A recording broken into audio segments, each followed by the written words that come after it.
बिस्मिल्लाहिर्रहमानिर्रहीम। अस्सलाम वालेकुम। आप देख रहे हैं टी एकेडमी और आज का हमारा टॉपिक है नेम ऑफ डेज, जिसमें मैं आपको बताऊंगी कि कौन से दिन को इंग्लिश में क्या कहा जाता है और इसकी सही प्रोनाउंसिएशन क्या है।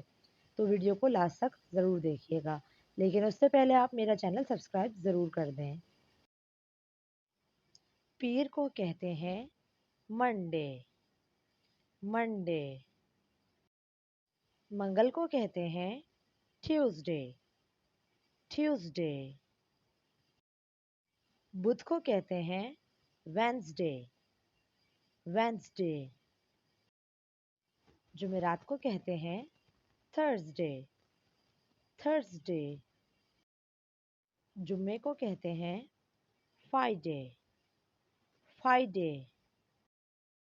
हफ्ते को कहते हैं सैटरडे। सैटरडे। इतवार को कहते हैं संडे। संडे। वीडियो अगर पसंद आई हो तो लाइक ज़रूर कीजिएगा, कमेंट ज़रूर कीजिएगा और अपने दोस्तों के साथ शेयर ज़रूर कीजिएगा। जज़ाक अल्लाह।